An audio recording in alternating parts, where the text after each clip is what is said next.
Today I fucked up by being COVID skinny. This one literally just happened a couple hours ago. I'm getting over COVID and have lost a ton of weight, like a shocking amount. I still have no sense of taste and what I can only describe as a strong aversion to food. My quarantine officially ended yesterday and I am allowed to go out again, so I decided to walk to the gas station near my apartment and see if some Doritos and a real Coke would excite me. Strolling along, feeling pretty great about being alive and having energy again. I was quite sick but now I'm just bored and energetic. Let's take a walk, right? Relevant to note here that I was a healthy weight before, but it was a curvy lady healthy weight. Now I just look like a titless, ussless twig. I'm wearing a casual dress because it's formalist and so still fits. I was feeling pretty great and kinda skip hopped up over the curb and my underwear fell down around my ankles. They fell off my ass because my ass is gone. A car was driving by and definitely saw. What do you even do in this situation? Kick them off and flee? Pull them up? I opted for the latter. TL, doctor, I got COVID and didn't die and then my underwear fell down in public. Edit, I am so thankful for all of your COVID stories, and high five to my stranger friends who have also had it and recovered. I'm also really happy that 15k people are laughing as hard as I am about the time I lost my underpants. Reddit is fantastic.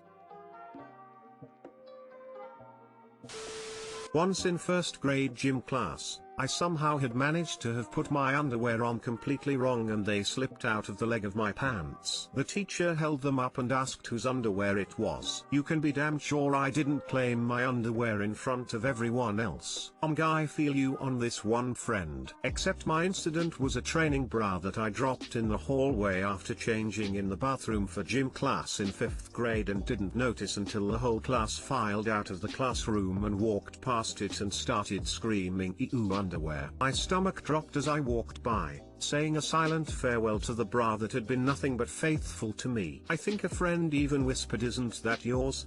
Nope, none ever seen it. Felt like Peter betraying Jesus.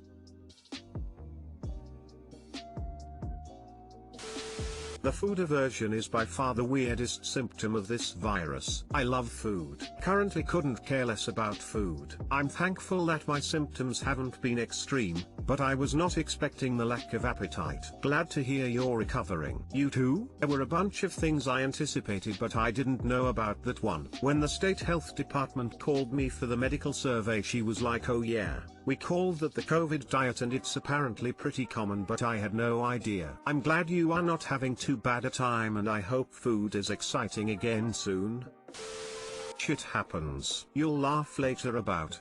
Just go buy yourself some new drawers. Woman shrugging, congratulations on winning against COVID. Your sense of smell may be messed up for some time. Keep recovering. Yeah, I was driving by and once she took a look at me, her panties dropped. No dog, it's true.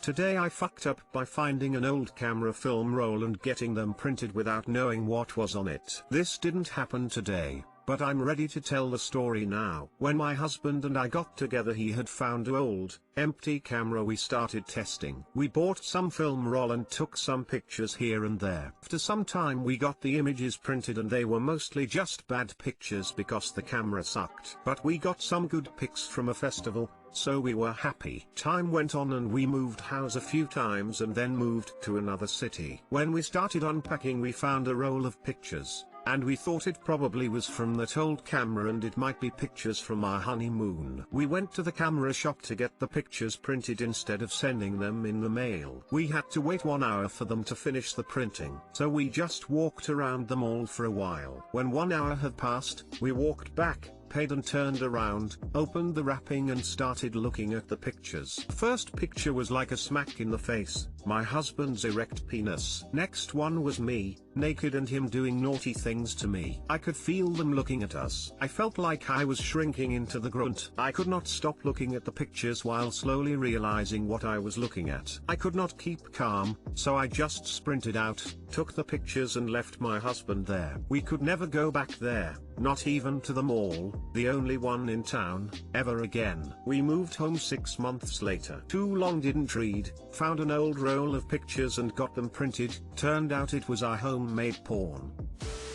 My husband used to work in a photo lab. The amount of those kinds of pictures that would come through there was unreal. He said you just got used to it. Don't be embarrassed, it probably wasn't anything they hadn't seen before anyways. Besides, you are both adults and nothing wrong with having that kind of fun. Smile. Yep, my mom worked in a photo lab in the 80s. She said the only standout memory was when Sturgis came through. They processed a photo of a woman being intimate with the handlebar of a motorcycle. Everyone else, she said, was just unimaginative by comparison.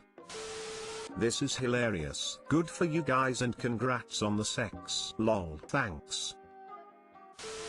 The mall in my hometown had a photo business that used an automatic system and you could watch everyone's pictures come down a conveyor line in the window. Wow, the pics you would see. That didn't last long. Oh wow. I unabashedly admit my friends and I would have pranked the hell out of something like that.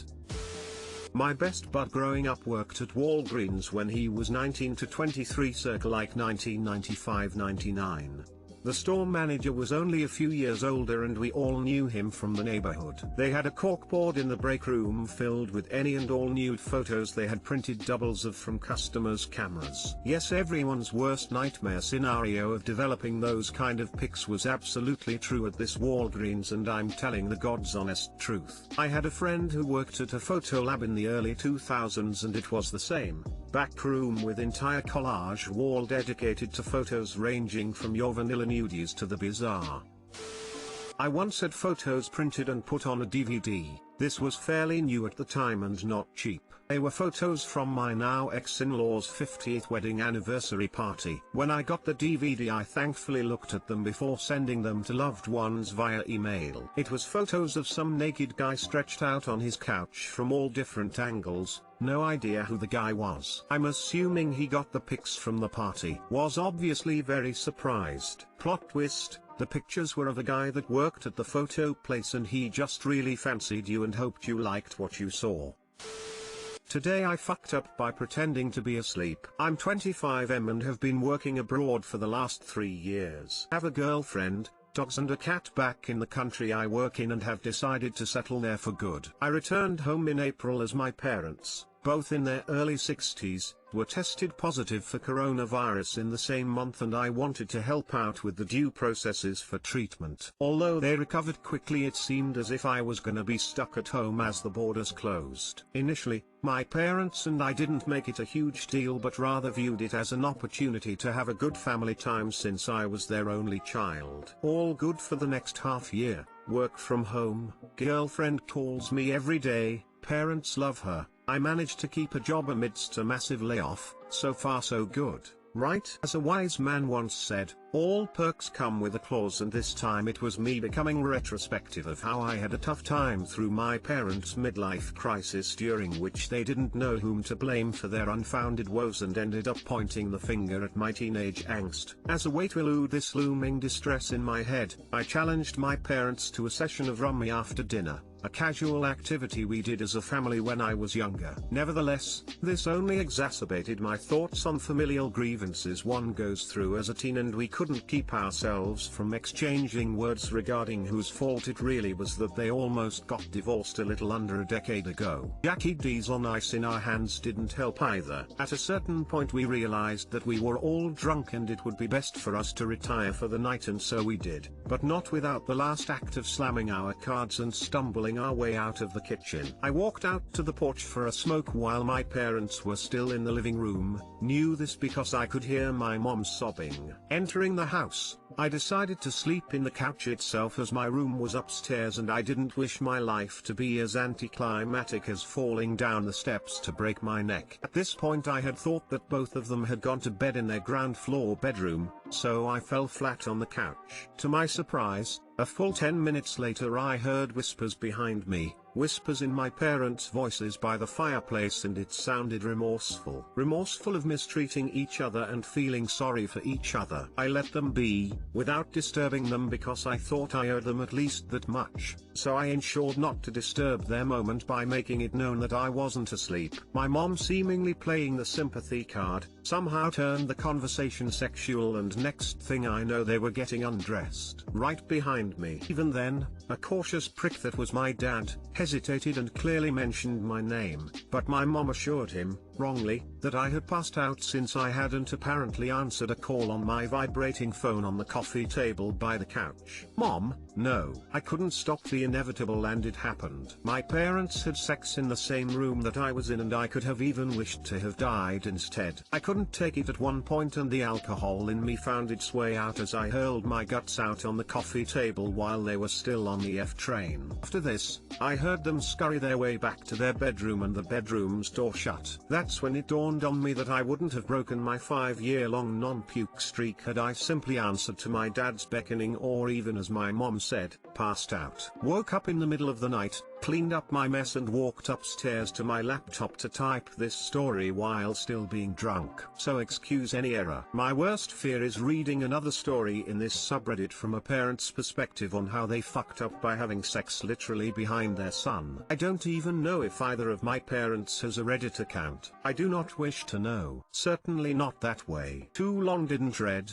got drunk and pretended to have passed out in the living room while parents were having sex by the fireplace, causing me to spew on the coffee table. Got to add some paragraphs, but damn, that's a good story. Every now and then I read one of these and actually feel bad. Jesus, dude. At least your parents still love each other very much. And often. TBH, it's your parents' fuck up. You did nothing wrong. How can they start going to Pound Town near you when they have the rest of the house free? I mean, don't get me wrong, it's normal that they have sex and I'm really looking up to them that after all these years they can show physical affection. But Jesus man, even though you are their kid, show some privacy. It doesn't matter if you were or weren't asleep. It's kind funny to teenagerish attitude. If I would be in your place, I'd act normal the next day like nothing happened, but when you get the chance, remind them that the fuck train to Pound Town almost left with 3 people. Yeah, it indeed is petulant of them to worry less about the consequences for their age, but in their defense, they too were drunk, and also, I could have avoided this anytime since I knew beforehand what exactly was underway. Moreover, the fact that it was my mom maybe even plays into the fact that soon after menopause, there seemingly is a surge in libido. I could be wrong. I'm just happy that something so trivial, yet etched in memory, broke the tension that was brewing earlier. Speaking of which, we made up over breakfast and I acted as if I didn't know shit. We're good now. Thanks for the concern.